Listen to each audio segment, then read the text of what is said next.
it for the audio, or you can even watch back. Giving players all the props, or put them on blast. We don't give no hot takes, only talk facts. We're giving all our devotion, riding high on this wave of emotion.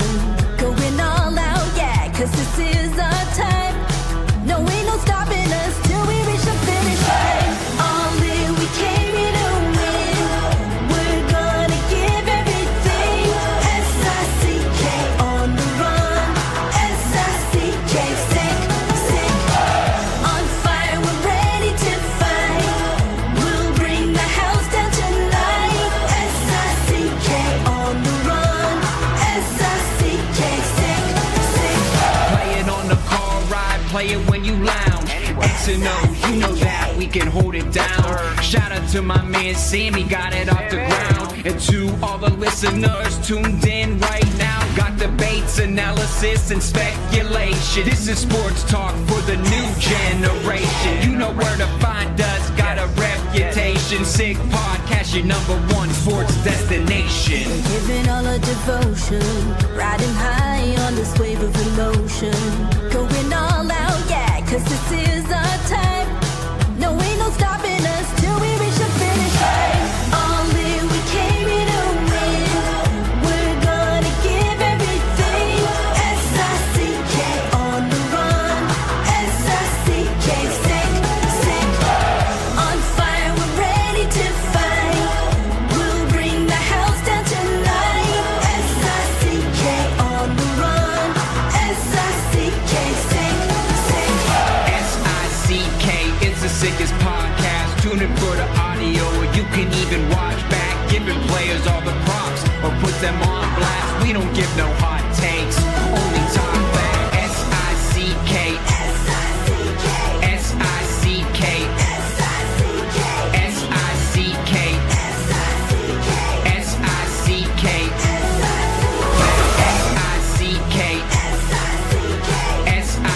S-I-C-K,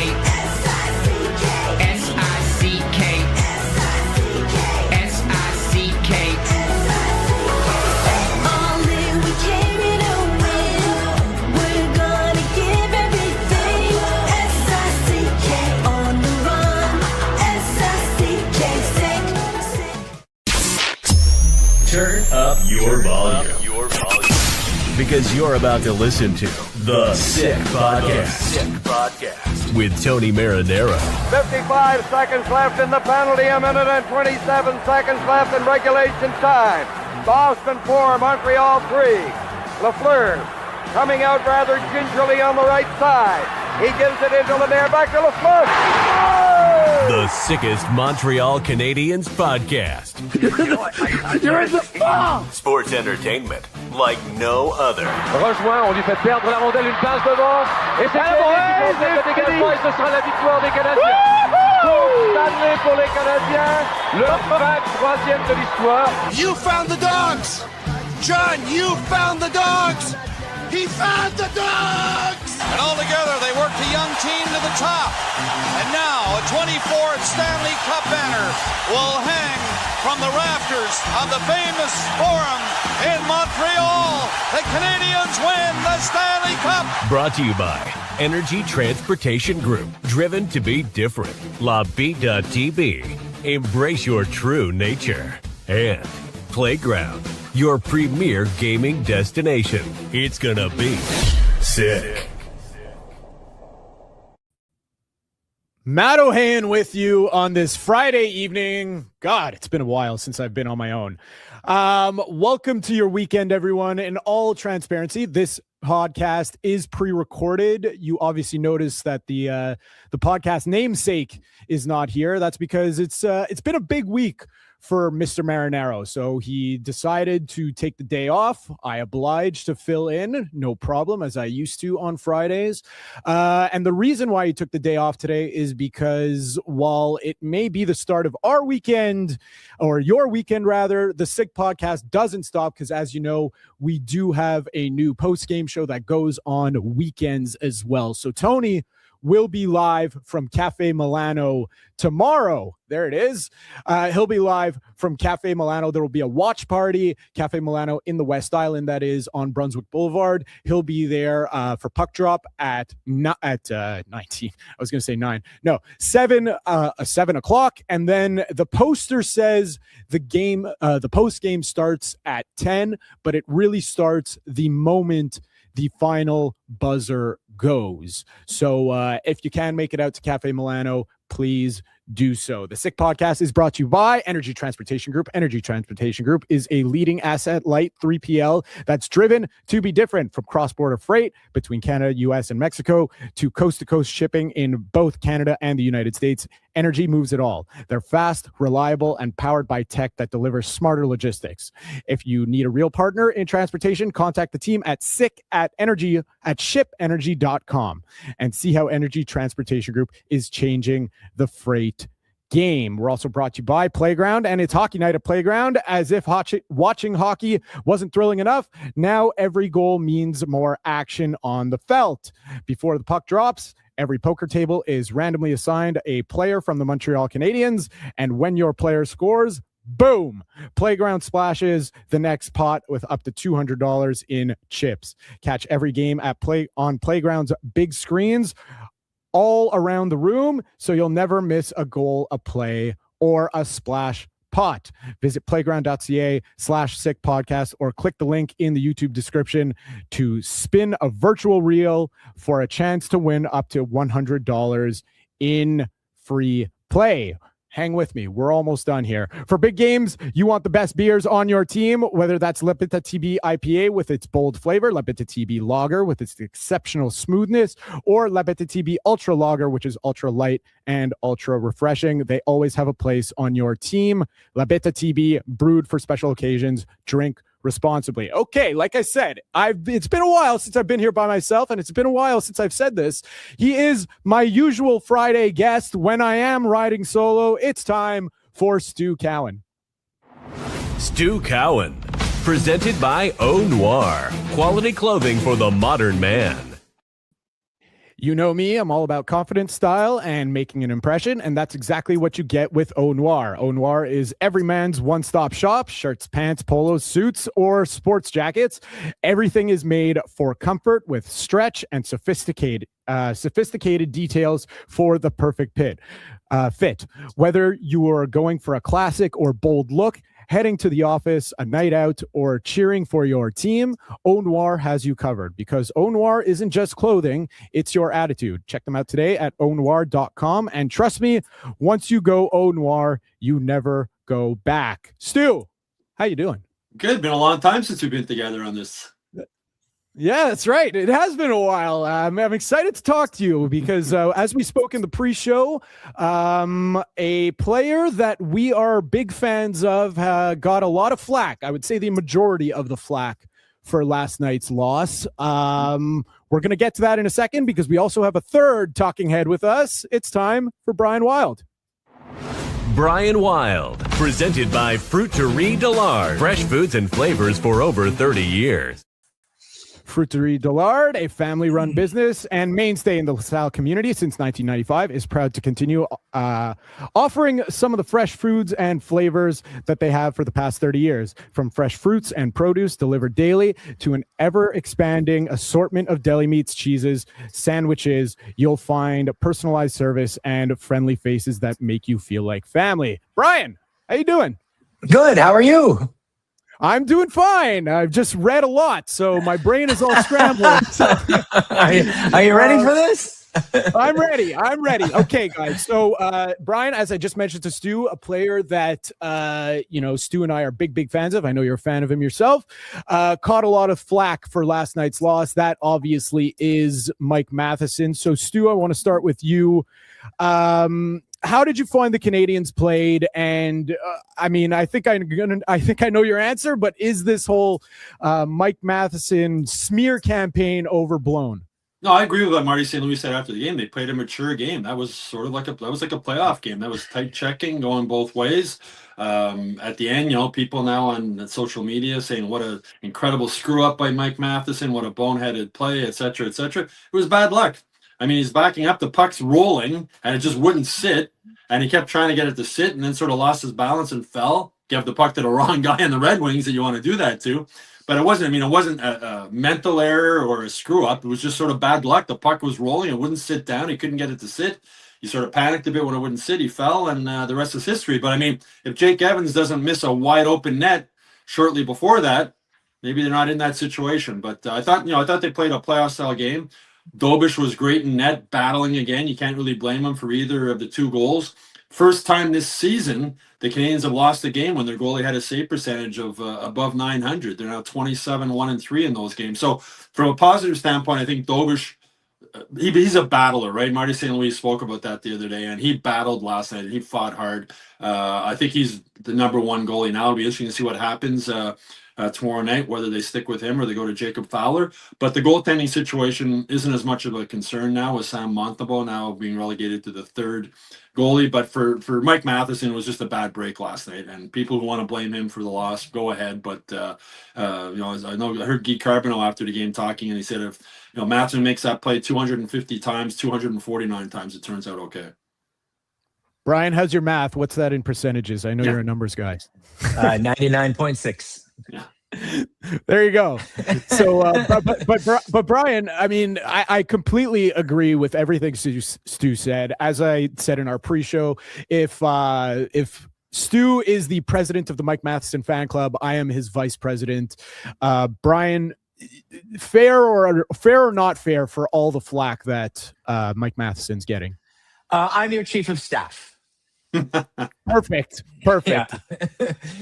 Listen, Mike Matheson took a hometown discount, but I'll tell you, the dude gets no hometown discount in terms of criticism. It's crazy because in the moment that it happens, that the guy takes $6 million instead of $9.5 million to play here, everybody is raging about what a great dude. Oh my God, committed to the franchise. Fantastic. But he actually gets criticized probably more than anyone else on the team when it doesn't work out.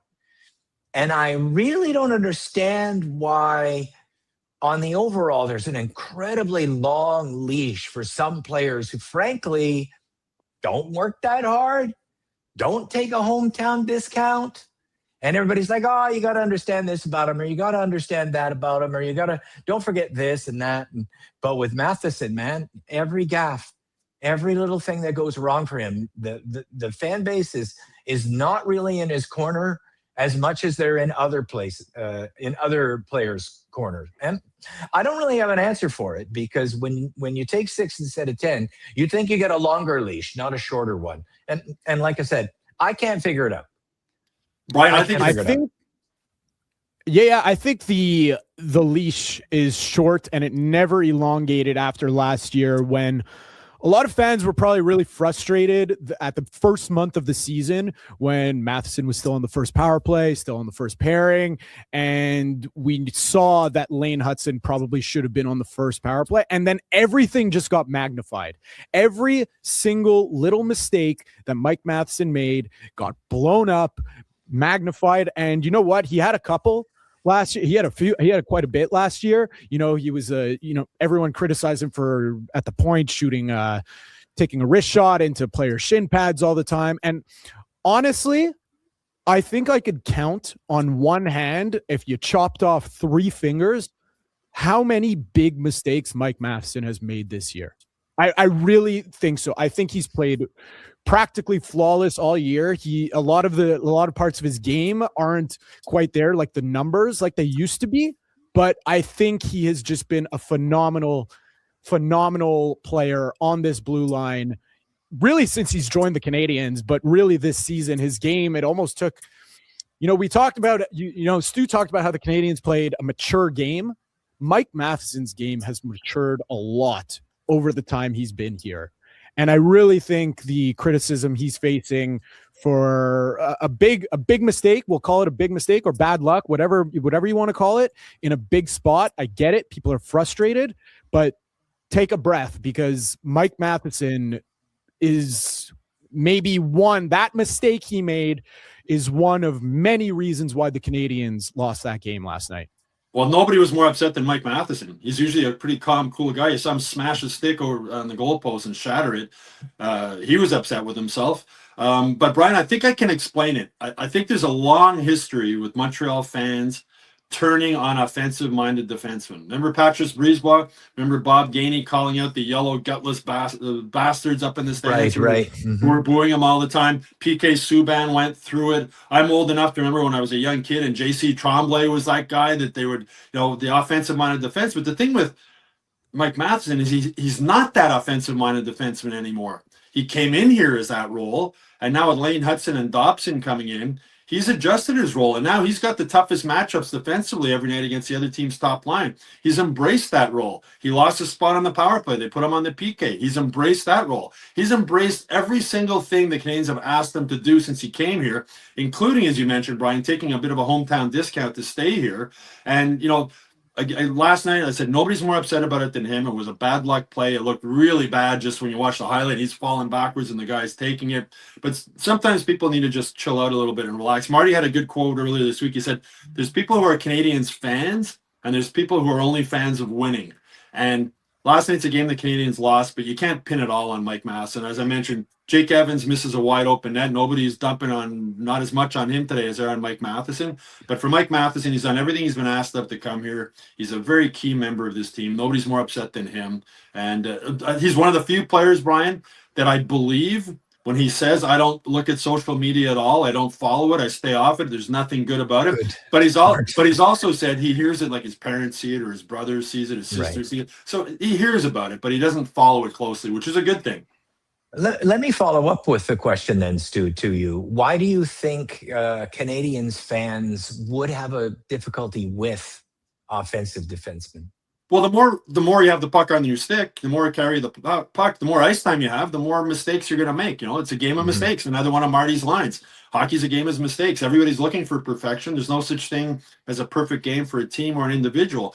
So the spotlight is brighter on these guys, especially defensemen, because when a left winger coughs up the puck, a left winger had fallen down at the offensive blue line and that happened, he's not going to be blamed. But a defenseman, last man back, and especially if you're a defenseman who carries the puck a lot and has a lot of ice time, you're going to make more mistakes than the other guys.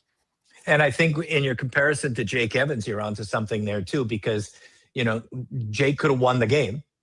Yeah. And Matheson could have lost the game. And I think it has something to do with just the human condition, the pain of losing versus the joy of winning. So in this case, the forward will never suffer the wrath as much because it's the pain of losing that hits a fan harder. And therefore the defenseman error over the forward error, Matheson versus Evans, strikes harder at the core of the negative emotion. And it leads me to, and I don't want to shit on fans all afternoon here or all evening here, but the thing that strikes me is we've gone from, in this city, really, really fast from low expectations to high expectations. I'm really kind of surprised by it because the patience and compassion for everything that happened last year was super high, Like it was all a bonus to everybody. Wow, they're going to make the playoffs when we thought that we might be in for a 10-year rebuild or a 7-year rebuild. Well, the rebuild's still in year 4. And the Buffalo Sabres are about to make the playoffs for the first time in 15 years. And if Detroit makes them, it's going to be 11 years. And Ottawa's going to miss them. And it's 1 in 11 years for them. And so I'm surprised that the scope of the entire thing has gone from, hey, we know it's going to be a long rebuild, to, hey, what the fuck? What the hell was that last night? Jesus, he fell. It's a lot. It's a lot. And even my timeline, and I'm only on Blue Sky now, reading people. And those are pretty tame people there compared to Twitter. Those are like, circumspect people. They don't like to get in battles.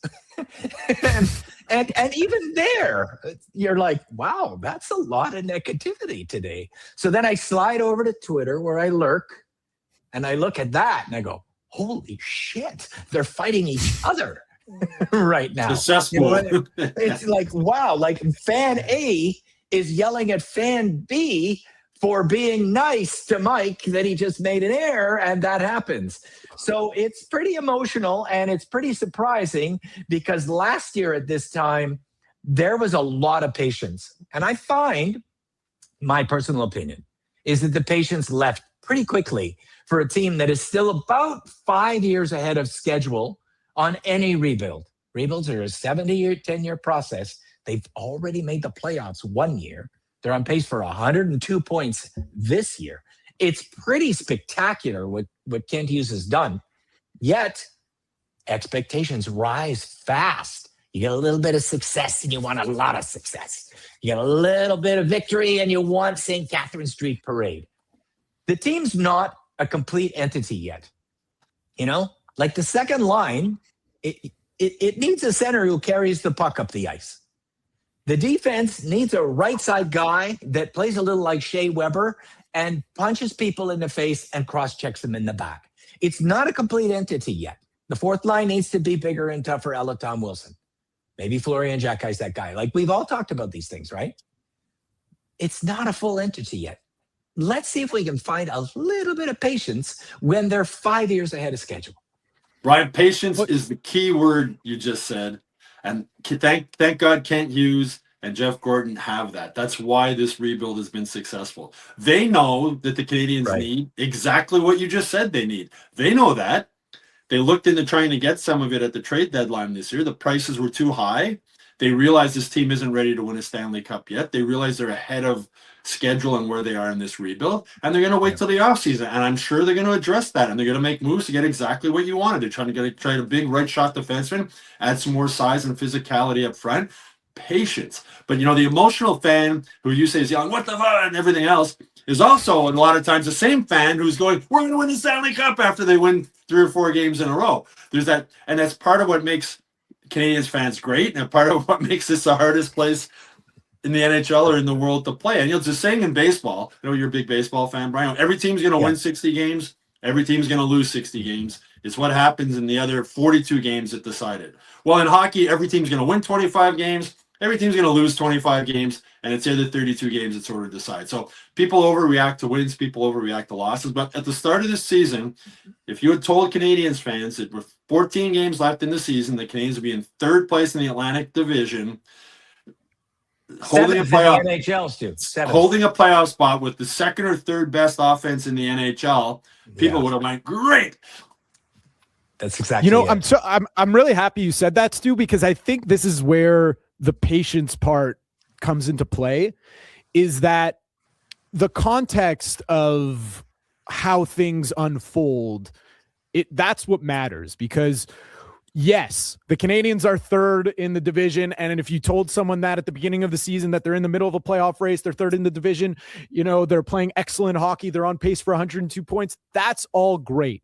But when you're in the meat of it, and you see how some of these losses have happened, and you see that where the Canadiens are, what they're capable of, that's where the patience, I think, runs. It starts to run thin, because you see games where they're letting up leads. It's these small defensive gaffes that if you just did this the right way and you win the games you should have won, you're probably not in as bad of a position, or it's not even a bad position to be in. They're just in the mix with, 10 other teams right now. This isn't a bad position. This is a great position. They're fighting for a playoff spot. But they could be way more ahead is what I'm getting at. Should certain things, like I think back to that game in late January against Boston, had they gotten the 2 points that they deserved out of that game, had they gotten 2 points or at least a point out of last night, there's just a lot of missed opportunity that really hurts a lot of people, I find. But there's been a lot of seized opportunities too. Mm-hmm. They lead the league in comebacks. So, yeah. And if Samuel Montembeault had provided that 900 save percentage more often, 880. I'm not dumping on, not to put all in, but they'd be in a better position right now also. Sure. But I mean, I'm just saying they're fifth in the NHL in offense right now, 3.46 goals per game. It's it's almost impossible. It's a lot harder to teach offense than it is to teach defense. Offense is natural ability, and the Canadiens have a ton of that. That's why they've been so much fun to watch. Teaching defense is a little bit different. And, people are frustrated, this man-on-man system, that's not working. They're young. They're learning. They're still learning it. But you can teach defense. And they're going to add, as I mentioned earlier, you talked about during the offseason, I'm sure they're going to add guys that are going to be able to add to that defensive play.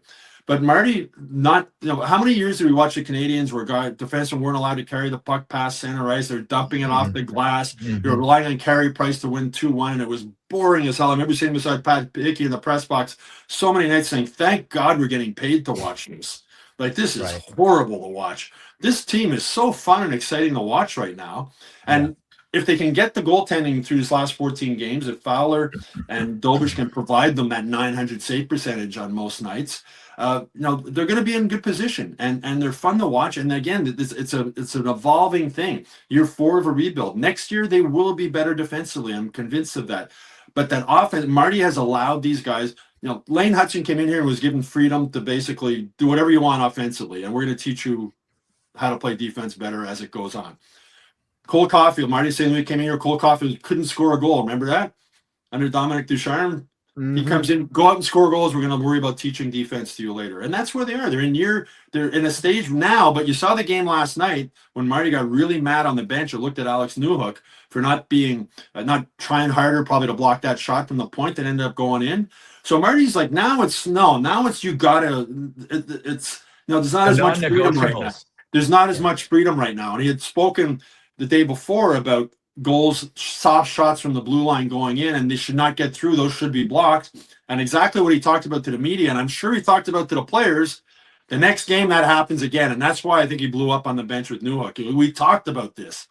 Whereas in previous years, those mistakes would go on, and Marty wouldn't be that emotional on the bench. He'd probably pull the guy aside after the game or the next day on video and show him. But now, the next evolvement of this teaching defense is you're going to see Marty blow up more like that on the bench when guys don't do what he wants them to do defensively.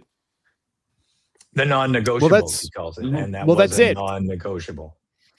That's it. It's because those are the frustrating things for anyone, really. I mean, in any job. You see, what happened to Matheson, bad luck. Could he have positioned his stick better to, control a rolling puck? That's a bit of a stretch.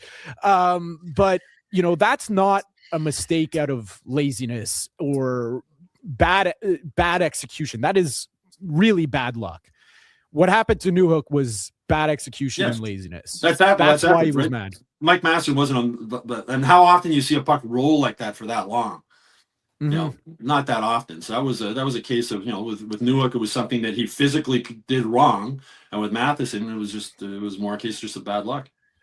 I think the thing that's scary for everybody is that they could miss the playoffs, and yet, like, the team is 7th ranked in the entire NHL in points or winning percentage, 7, and yet they could miss the playoffs. And so the most that anyone had ever, and not just the Montreal Canadiens, but it happened to be the Montreal Canadiens, to miss the playoffs was 96. Potentially this year, 101 may not make the playoffs. That's what is on pace for right now, which is a crazy total. The Canadiens are like 12 points ahead of their pace.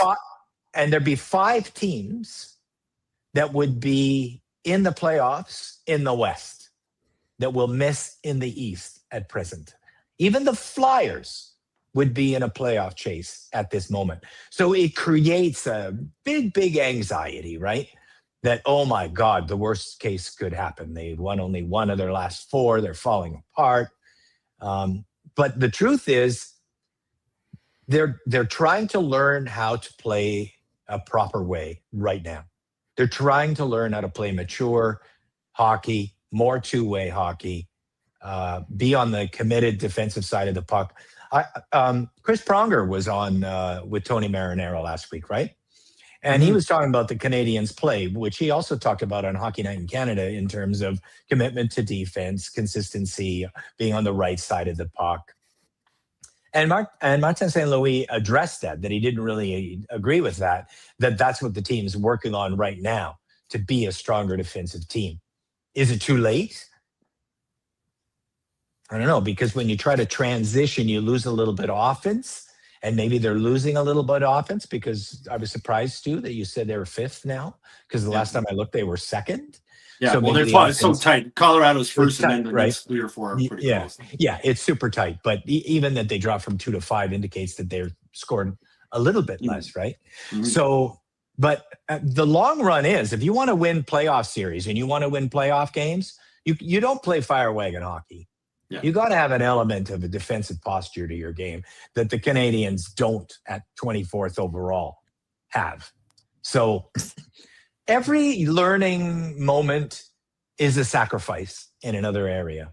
And that's what's happening right now. But last night they showed, as I would start off the top, last night they showed that playoff style. They played that mature game. Absolutely. They really did. 100% Last night was a mature defensive game, and they lost it on a puck bouncing in off a guy in front of the net that wasn't blocked from the point, and an unlucky break with a defenseman falling down and giving the guy the puck all alone. Apart from that, I mean, Marty St. Louis after the game, there's games I've seen him after the game being interviewed, and he's saying we played well, and you're going, really, Marty? But last night he was, he doesn't throw his team under the bus off, but last night he was right. Like, they played a very mature game. Again, two teams battling for a playoff spot. It was playoff style hockey, and it came down to a couple of bad bounces or unlucky bounces, and Jake Evans missing an empty net. And that's hockey, though. That's sports, right? That's sports. That's how. And both games were both goals by Detroit were chaos. Yep.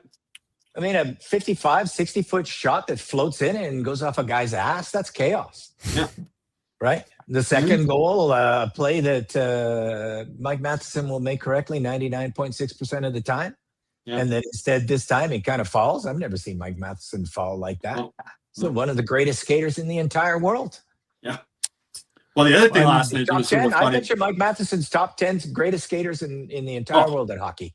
I've said many times, Brian, I'd love to be able to. You and I played hockey together years ago in the past. I'd love to be able to. Yeah, you were good. I was. I'd love to be able to skate. I'd love to be able to skate like Mike Matheson for one day just to see what it feels like. You kind of do a little bit. It's so effortless. It's the way he glides along the ice. It must be amazing to be able to skate like that. You know, we're talking about though Canadiens fans going crazy, and I tweeted after the game last night. They announced that they were supposed to practice at 11:30 this morning in Brossard, and they announced they were canceling that practice. I wasn't surprised, after flying home that night. And fans are like, "What's going on? Bag skate these guys, and what's wrong with my bag skate?" Their plane didn't land last night. Games in 8 nights. Bag skate. Their plane didn't land last night until about 1:30 in the morning. So by the time they got home and got to bed and fell asleep, it's probably 3:30 in the morning. So you're going to drag these guys out of bed to bring them. There's that saying, rest is a weapon. I mean, at this point in the season, letting the guys sleep in and get some rest is probably a lot more effective than so you're going to bag skate them with 14 games left in the regular season. When you're by that's going to work out well. Especially when they played a tight game. Exactly. Yeah, exactly. But it's the crazy emotion that some fans have after every win and every loss. It's and you mentioned again that patience is the key word in a rebuild. And you look at Buffalo, how many coaches have they gone through in that rebuild? Like 9? And general managers. How many general managers have they gone through? How many 5 GMs? How many high draft picks did they give up on that went and won a Stanley Cup with another team? Jack Eichel.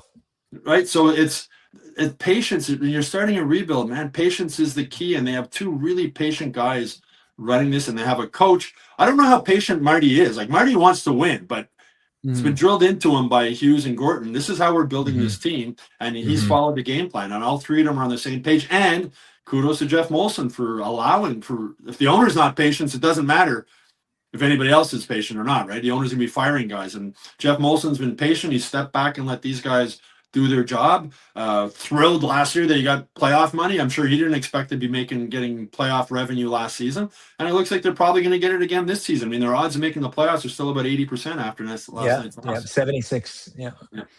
Yeah, so the sky isn't exactly falling. It just felt like a very big loss in a 4-point game divisional matchup. But hey, there's 2 important games coming up in the not so distant future. I mean, every game's really important, but the 3 that I have really circled are the 1 against the Islanders and 2 against the Columbus Blue Jackets. Those are really big games for the Canadiens coming up. Things that could... For a second. Shane, can you go to tankathon.com and call up the strength of schedule in the NHL? It's shocking. And Yeah, when it Shane is. brings that It up, we'll is. talk about it. Because Yeah. has the hardest schedule is Wild. We'll do It's that. it really 5 really is quite something. Well, the Islanders so- are 1 point out of one point out of the wild card spot right now, and 2 points behind the Canadiens. Sorry, 1 point behind the Canadiens. It's Yeah, I think the loser on Saturday night is out of the playoffs. Yeah. believe so. Unless I think it goes to overtime. If the Canadians lose in overtime, I think they That was might fast, be Shane. safe. Wow. Look at this. Hey, he's They're paid, all he's the paid the big teams bucks. fighting for the playoff spot. It's crazy, right? Except Yeah. Calgary. Look at that strength of schedule. Toughest opponents. It's phenomenal. Like Boston's right there with the Habs. The Islanders are right there with the Habs. Columbus is right there with the Habs. They're the Habs. Tough schedule too. Detroit, tough schedule. Pittsburgh, tough schedule. It's unbelievable. All of these teams that are fighting for these last 2-3 spots are all among the toughest schedules in the entire National Hockey League. And if you take a look at the easiest opponents for the Canadians, the Florida Panthers, I don't care how their season's going. They ain't no walk in the park. And then there's New Jersey. They've won 8 of 10. That's right. That's the and easy you know ones. what? And the Rangers have given the Canadians a lot of problems. And frankly, the Nashville Predators are kind of making a playoff push of their own right now. So the easiest games are not so easy. Right. And then you look at Boston. Like I would say I don't know about you, but both of you, Stu and Matt, who do you think the key teams are for me to make the playoffs? Because nobody talks about it, but the Metro with the crossover, like if the Islanders do falter, that gets the Canadians in, and then 5 can come in from the Atlantic, right? So it's not necessarily you got to beat Ottawa and Boston and Detroit. If either the Islanders or Columbus falter, then that drops to, or Pittsburgh, then that drops them down too in the whole wild card race. So I think it's going to come down to, believe it or not, the New York Islanders could be the team that falls down. Yeah. I think that's Detroit's my only team. had some I key see everybody injuries else also. playing well. I see the Islanders as being the team. I think everybody else is going to play well. But you know what? All those teams, except for, I mean, it's funny because Calgary, I'm just looking at the easiest opponents. I wasn't even looking at whose schedule it was. And I go, oh, wow, one team has a game against Vancouver, but it was Calgary. But, any of those teams are going to be a tough out because you know what? There's 18 or 19, if you're including the goalie, skaters on the other side of the ice that have a job and they're going to do their job and they want to get. Yeah. Maybe they're playing for a job. Maybe they want to spoil someone's parade. But it's still nice to play every the Canucks, game. No. Yeah, well, Matt, I know you're a huge NFL fan, and the NFL's slogan for so long was on any given Sunday, right? With the parity. And on the NHL, it's now on any given night. There's no easy games in the NHL. Yeah. There's no easy games. And you know what? In the NHL, it's been like that forever. It's for all of our gambling listeners and viewers, they could tell you, or at least I could tell you, as someone who has wagered every now and then on football, hockey, just really the sports that I know. Hockey is one that I've always stayed away from because you quite literally on any given night, you don't know what's going to happen. Hot goalie can steal a game. There's all kinds of things, right? Exactly. So, the schedule coming up is, we knew it was like this. And like you've seen, it's like this for every team. Every team is in the same boat right now. If you're not Buffalo or Tampa in the East, you are all in the same boat. Maybe throw Carolina in there. 3 teams are clear. Things the Canadians can control, though, on the ice moving forward, because, Brian, I read your call of the Wild last night, and thank you. Of course, it's something that really, it's one of those things you could notice.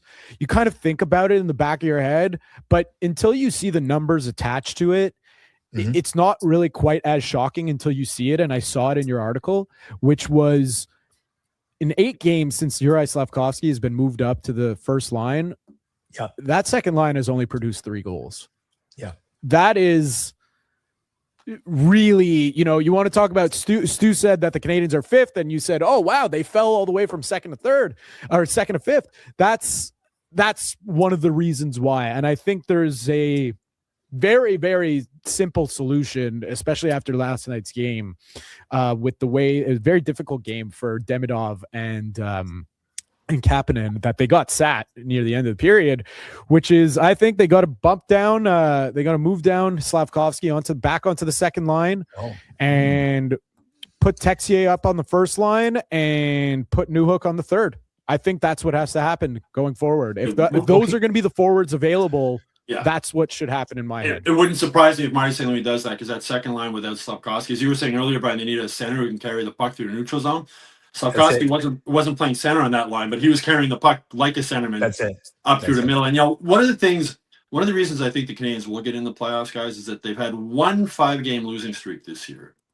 They haven't lost more than 2 in a row at any other point. So they have the best record in the NHL after a loss.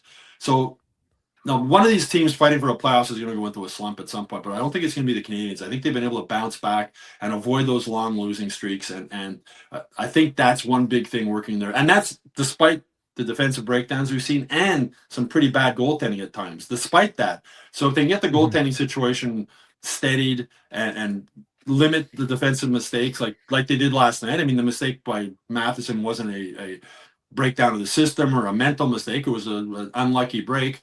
That's why I think the Canadiens are going to get in.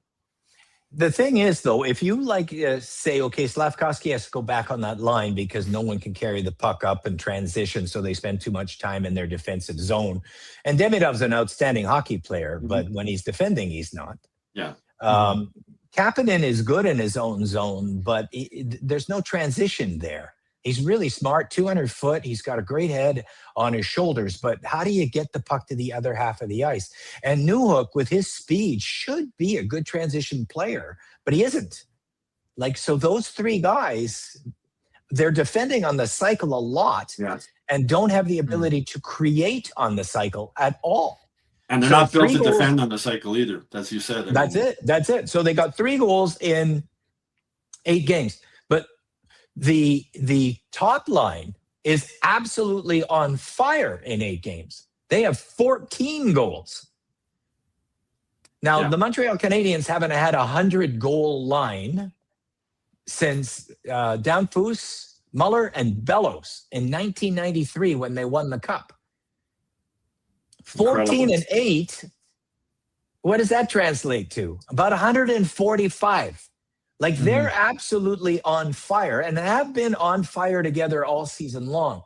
So yes, you sacrifice or you build your second line and up their scoring some, but you also crater what has been unbelievable. With Texier getting 6 points in 2 games, if you could guarantee that could continue, obviously you would do it. But you can't have Suzuki and Caulfield fall apart either. The obvious solution is, Robert Thomas. Thank you. The obvious solution is an amazing hockey player that is good defensively and transitions the puck. Because Demidov, 5-on-5, is getting 4 touches a game offensively. Yeah. Unless it's the power play. You got this amazing offensive hockey player that's getting absolutely no offensive touches unless it's the power play. None. No 5-on-5 touches whatsoever. And his shot total per game, not even close to what it needs to be. He needs to be about 2.7 shots per game to find that he's a 35-goal scorer in the NHL. He's getting 1. He's got to up that by 70%. But how are you going to do that if you're defending all night? So, the obvious answer is they need, a great 2-way center that transitions up ice, is good defensively, and then gets the puck where Demidov could be a superstar. Because I'm convinced he is, but watching them lately, no one would be convinced.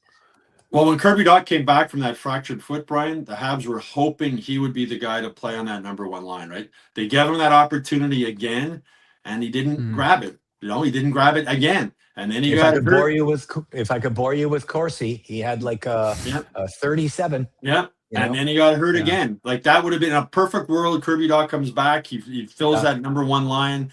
Slav stays where he was, and it didn't work out. But, we were talking about patience earlier there, Brian. The patience the Canadians have had with Juraj Slafkovsky is example A of why patience is so important in a rebuild. You're talking about him in the defensive zone and carrying the puck through the neutral zone and doing all these things. Back his first year, his second year, I was watching him in his own zone and going, oh my God, this guy's got to go down to the AHL to learn how to play in his own zone. He's lost out there.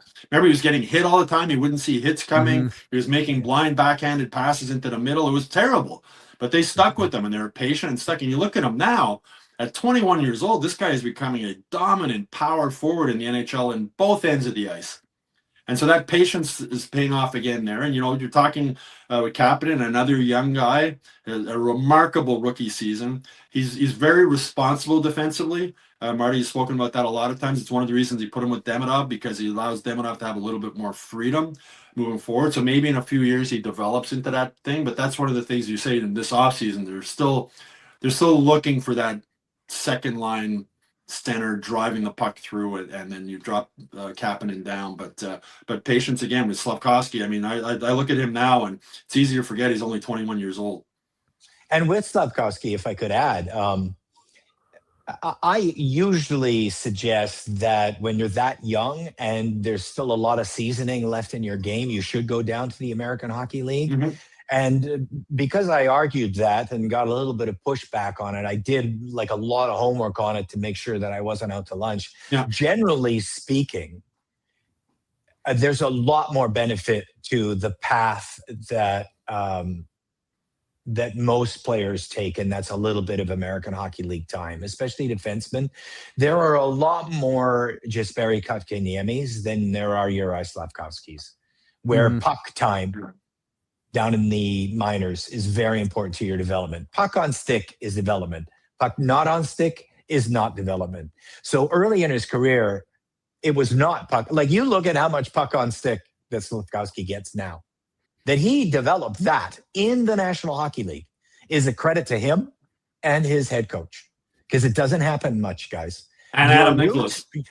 And Adam Nicholas, thank you. Your route at 18 years of age is more Kotkaniemi, if they push you that young to be that person, than it is Slafkovsky. Yeah, Adam Nicholas has been a key guy, the director of hockey development. The work he's done with these young guys, the video he gives them, the excitement he brings to his job, the passion he brings on the ice. He's really been a key guy as far as this rebuild goes. And to just further that point of Slafkovsky, the Canadians are so lucky and rich to have him, because, we're talking about him. And I made the point of dropping him down to the second line, which we spoke about, Brian, earlier in the season as, it's kind of a promotion, because it was a lot of added responsibility for him to carry a line rather than, it sounds kind of bad. He wasn't riding the coattails of Suzuki and Caulfield, but that would kind of create a super line with an added element to it. He's going to have – I think he has to go back down to that line, because Demidov can be that player, as you said, but he's not getting the touches. And frankly, he just doesn't have – and I don't think he's had it all season. He has swagger, but he doesn't have the confidence to be that player. And maybe it's just not enough – it's just not enough experience, And Stu, you like to say – Stu likes to say all the time, and he said it a lot with Juraj Slafkovsky, is not all first overall picks are created equal. Now, Demidov's not a first overall pick, but he has the talent level of one. I think we could all agree. And it's just it takes a little bit of time to season. That's all it is. He just doesn't have it yet. Watch for a Demidov or any player. Look for this. This is the moment that they've arrived in their own heads. They stop deferring on shots. Yeah, they take their own shot. Well, you're talking too about going to the AHL for players. For goalies, I spoke with Jacob Fowler after his last start, and I said, you got up here for 10 games earlier in the season, you got sent back down. Nobody wants to get sent back down, but how did that maybe help you? And he said, what helped me? He says, the techniques I'd worked on here and working on things. When I went back to the AHL, the game's a little bit slower, so you have more time to figure out what you're doing and work on those things. And he gained more confidence when he went down there after doing it. You see his numbers when he went back were fantastic after getting a taste of the NHL and how fast the game is there. And then they call him back up again. So that time in the AHL is never wasted time. And for a goalie, as Fowler said, he was obviously disappointed being sent back down. A lot of Habs fans are disappointed they sent him back down. But, Ken Hughes said he realized mentally he could handle what was going on here. As he's going down there and working on the things he was working on with the game just a little bit slower, where you can make maybe a little bit slower, make a little mistake, and the puck doesn't go in, and you gain that confidence, and they bring him back up, and he's a confident young kid. You're always looking for, when you draft especially, and I think this is where Bob Robb has been really, really good, is you're looking for players that are showing you that they can still level up, not stagnate. Like when they avoided Shane Wright, here's why. He was not leveling up in his last year. He had flatlined. So they're looking for a player that they say to themselves, we think he can do this and not flatline. So Shane Wright flatlined and Slafkovsky was like at the Olympics, just like turning into this player. And that's why they took him and they made the right call. Because when a guy's flatline, he may never level up. And when he's still going like this, you don't know what the ceiling is. That's why Beckett Seneca went from like 28th to 3rd in the last month of the rankings. He was absolutely on fire and leveling up in the Ontario Hockey League. And right now, Fowler is still leveling up, right? He goes back to the minors and he says, wow, this is kind of slow. It means that the person is still leveling up. Reinbacher has finally leveled up in Laval. He's 28 minutes. He's +7 in his last 8. He's got 7 points, I think 6 or 7. It's this player that's just figuring out. And that's all you're looking for. And that's what's going right with the organization. As much as people are like down on them today, they got guys that are still leveling up all over the place in the organization. Well, Brian, remember the behind-the-scenes video the Habs did from the scouting meeting before they drafted Slafkovsky #1? And Kent Hughes spoke with the scouts, and he said, I don't want you to pick who's the best player at 18. Right. I want you to pick who you think is going to be the best player at 22, 23 years old. It's all in that. It's all and it's all in that. Organizationally, you must be looking for players that you have no idea how good they can be. In a nutshell. Yeah, or you have an idea how much better they can be, right? Like than what they are right now. Yeah. But not like we know what we're getting now, and that's what they're going to be. And I'm sorry to bring up his name, poor fella, but Shane Wright is the perfect example.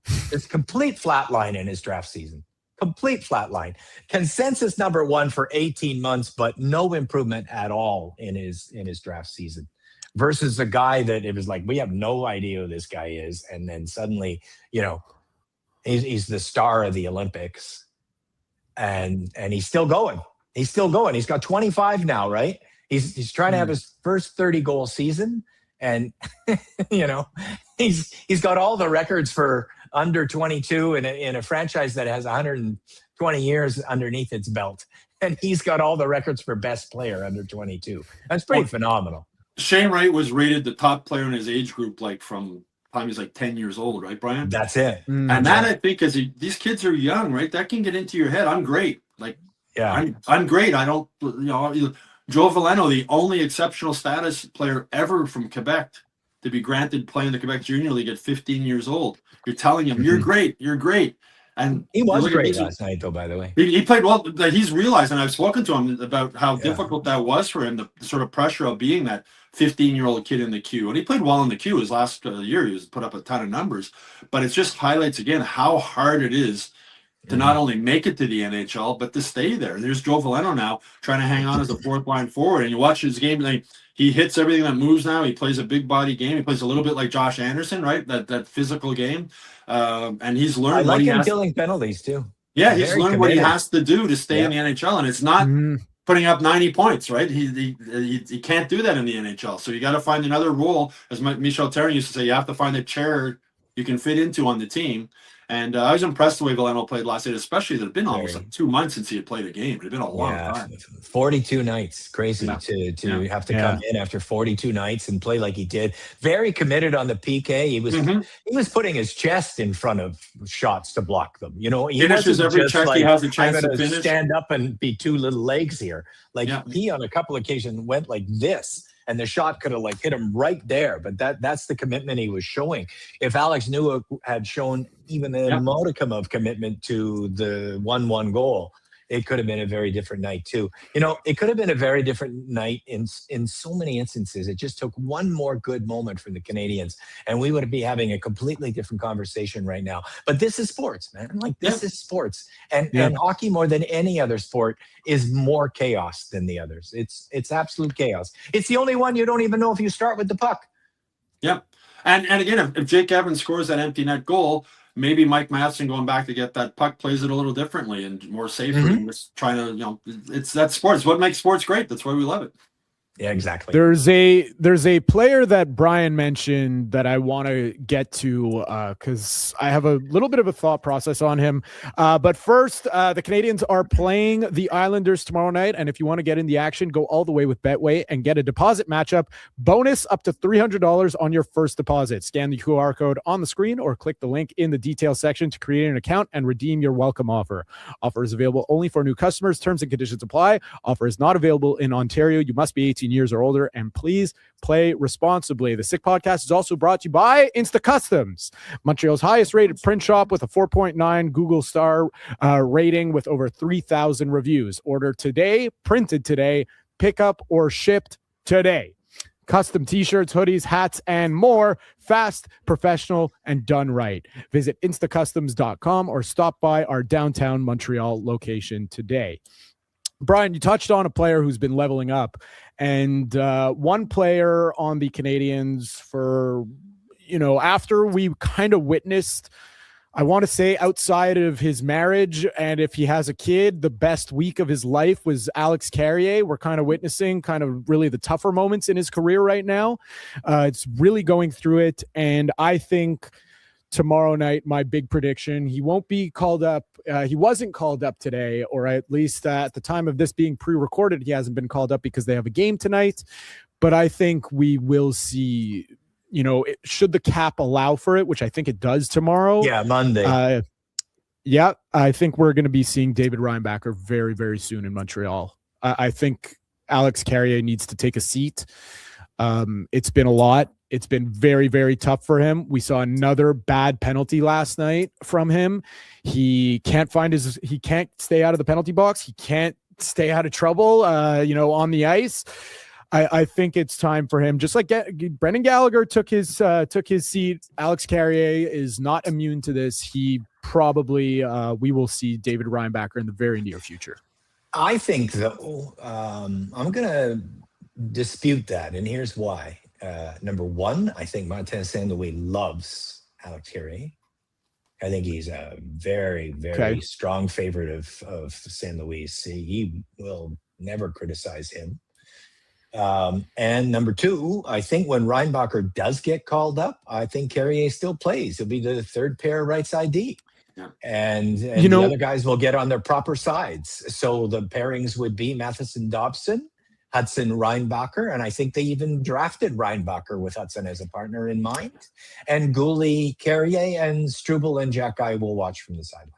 I agree with you on that, Brian. I think the left-right thing is huge, having other guys playing on the right side. And the other thing with Carrier is they can't do it, Stu. Carrier kills penalties, too. The Corsies, they're terrible. Whenever they try a guy on the right side, especially Gouli, they got like 35 shot share. They get absolutely caved in. There's only one guy that they put on the wrong side and doesn't completely collapse, and it's Lane Hudson. But even he has about 7% lower shot share on his right side than left. Once they get a right side D that they like and could actually play top 4 minutes without being a liability, which is what they hope Reinbacher will become, it'll be a lot more cohesive unit. And I think Carrier still plays on it. And then, Matt, what you get is a Carrier that's not doing what you've just said, because he doesn't have to carry the game. He doesn't have to play 20 minutes. He doesn't have to have the first and second line best players, but faces the third and fourth players. And that will make him in his proper seat, which will make him, I think, a better hockey player. He's an NHL defenseman, I think. Well, the other thing I think so too. The other thing Carrier's favor is shorthanded. I mean, Mike Matheson leads the team in shorthanded ice time. I just called it up here. It's 264 minutes of shorthanded ice time this season, which works out. And second is Carrier at 207 minutes, and then it drops to Jake Evans at 162. That's a lot, Stu, for a guy who's not exactly known for physicality in front of the net. Like, for me, the best penalty killer is Shea Weber. because you're going to be facing a lot of toughness in front of your net, and you better be able to beat the shit out of the guy they decided to put there. A lot of it's kind of a little odd to me. A lot of it's quick feet too, though. Moving around. I mean, I got Matheson's averaging 4 minutes and 4 seconds a game, shorthanded, and Carey's averaging 3 minutes and 3 seconds a game. So that's their two main PK guys on defense. And you see now though on the PK, a lot of times they just leave the opposing guy in front of the net alone. They don't even try and move them like they used to, right? Yeah. They sort of keep in the box. It's so that for that reason, I think the fact he shoots right and the fact he's such a key part of the PK, I think is why they. But on the overall, my feeling on the PK is it sucks. Yeah, it does. It does. It's 28th in the league, and it's the most passive PK in the league. Yeah. It sucks. So there's your first dispute towards my point. Is Martin Saint Louis favors him a lot. He does. Martin Saint Louis also favored Samuel Montembeault a lot. Right, and, true. Well, they try. Every coach favors veterans. That's any sport. They have but just to bring in first, so Mike Matheson leads the NHL in shorthanded ice time, average of 4.04 the entire league. The entire league. Alexandre Carrier ranks 12th in the NHL in shorthanded ice time. I had no idea. Wow. Yeah. So they're important pieces to what Brian just called a sucky PK. I mean, you got to try something different at a certain point. And I understand you're about more than 3/4 of the way through the season. And I understand they're not going to learn a whole new system, which is a whole other conversation for another day. But you can try players in different seats and just, give someone is allowed to sit. And I think for one game, he could sit because it's just been very, very tough for him lately. If they bring in Reinbacher, though, maybe Matt Reinbacher plays some of those shorthanded minutes that Carrier has been playing, and maybe that can help make Carrier more effective. I mean, they rank 26 in the NHL on the PK now. It's 77.1%. 26 they're up to. Nice. Yeah. I'll tell you what, I don't think it's a manpower issue with the PK. I think it's an attitude issue.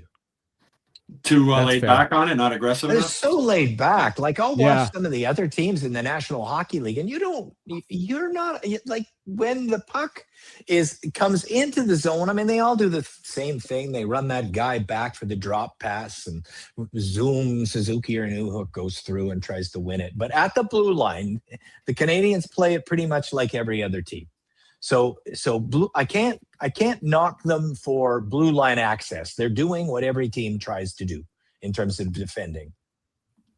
But where they're very different is how passive they are when it's over the blue line, and that moment when you're trying, like, this is the vital moment, and it decides the next 40 seconds. How aggressive are you going to be at that moment it crosses the blue line? And you can't let them force you into a box. They are so passive at that moment. Whereas you watch the Dallas Stars, like, they got 3 guys attacking you.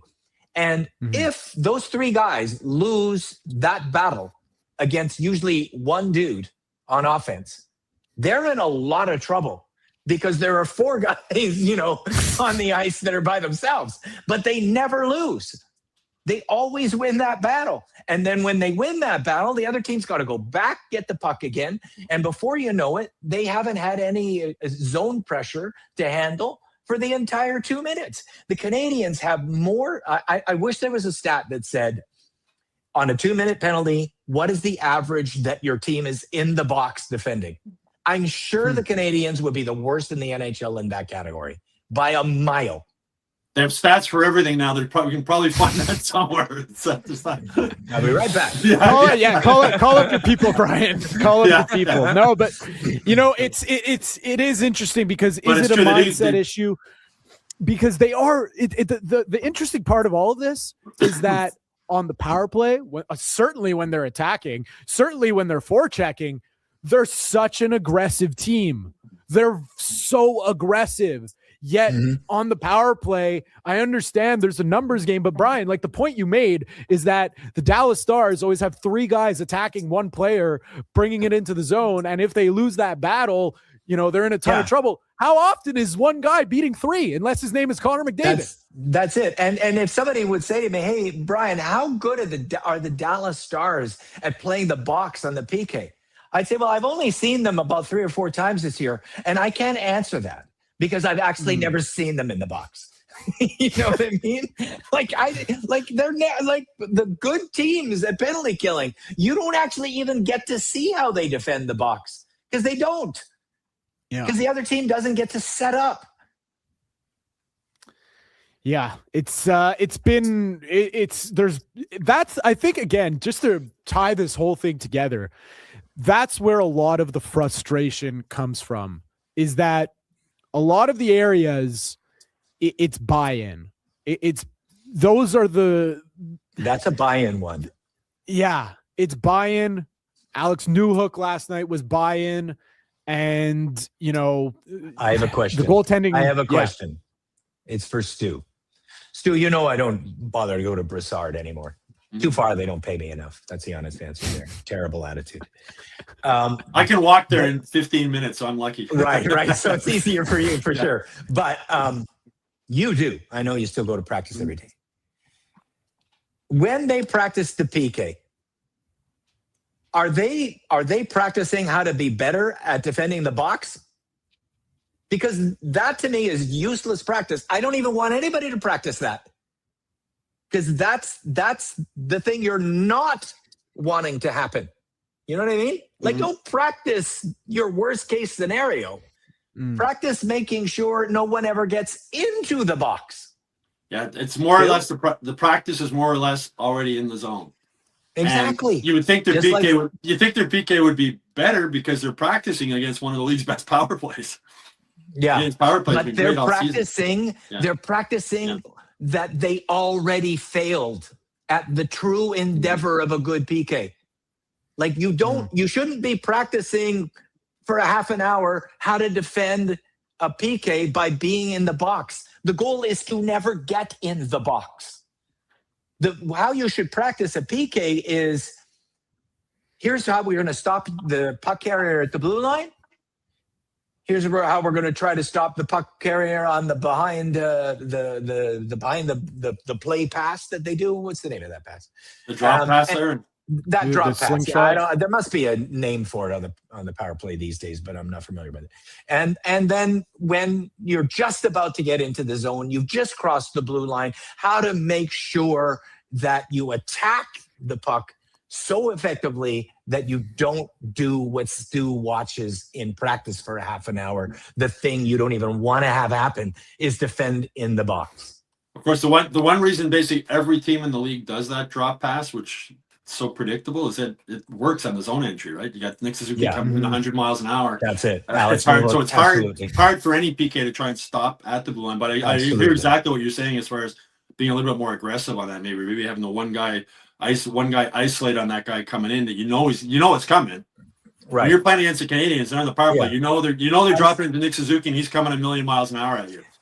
Yeah, and I've seen a couple teams try to interrupt that pass. Yeah. And the Canadiens on the power play actually have the added element of Lane Hudson faking it or going in. So you see him do that a lot, right? He'll come to center ice and fake the drop and then keep going. Go.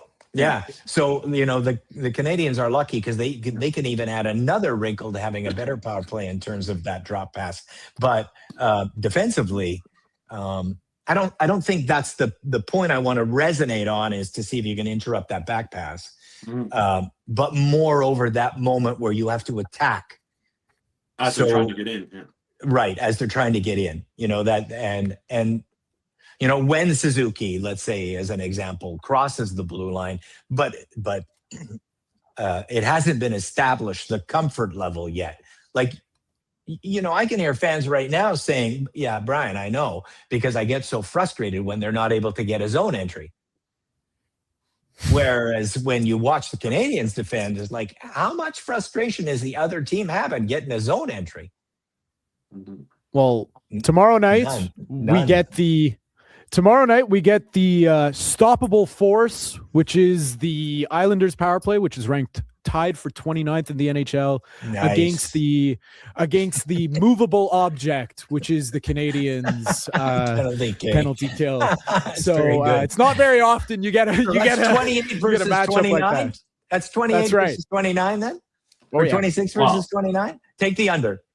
What I'm looking forward to tomorrow night again is watching Matthew Schaefer play live. Yeah. Oh, yeah. Wow. What a hockey player this kid is. Well, My God, what a hockey player. That's what I was going to say. If the Canadiens get into a box when they inevitably go in the penalty kill, and even though they're ranked tied for 29th, that kid will make you pay. You know, it's fun getting to call someone a kid because, you know, I used to never be able to do that because all the NHLers used to be my age, and now he's 18 and I'm 29 years old. Not to age you guys, but Get ready, buddy.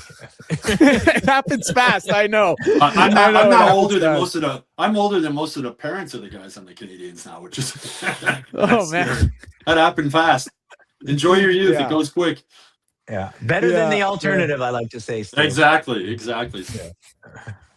All right, guys. Just quickly before we wrap up here, very quick predictions for tomorrow night. Stu, you kick us off.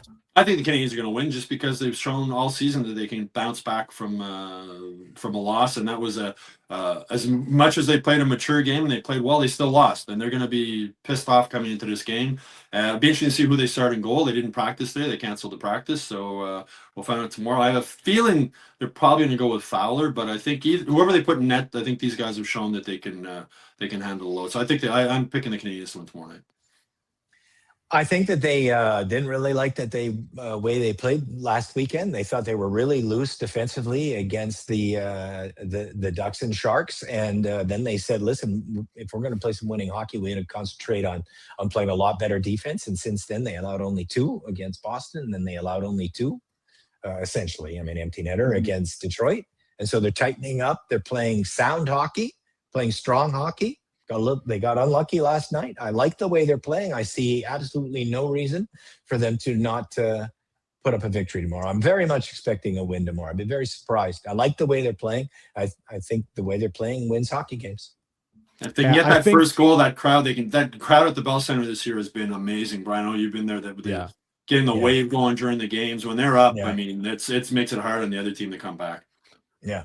Yeah, and I think the Canadiens are going to be playing guilty, pissed off, which way. But I think they're not going to let it get to them. That, you know, they haven't shown that the moment gets to them. I think they're going to play a very controlled game, and I'm also expecting a win, so a clean sweep, and which also means a very happy and joyous Tony Marinaro tomorrow night for tomorrow's post game live from Cafe Milano.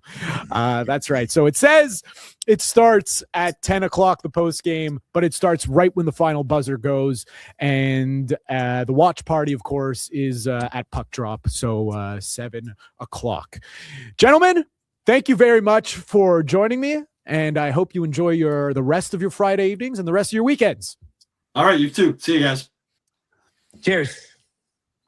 That's Brian, and that's Stu, and I'm Matt Ohayon. Thank you all for joining the Sick Podcast tonight and spending your Friday evenings with us. Always very much appreciated. And a special thank you to our sponsors, and very special thank you to producer Shane back at Master Control. Enjoy the weekend, everyone. We'll catch you tomorrow night after the Canadiens play the New York Islanders. And that's a wrap. Hope you don't miss us too much until next time. Follow the Sick Podcast with Tony Marinaro on YouTube, Instagram, Facebook, Google Play, and Apple Podcasts. The Sick Podcast is brought to you by Energy Transportation Group, driven to be different. Tibi, embrace your true nature. And Playground, your premier gaming destination.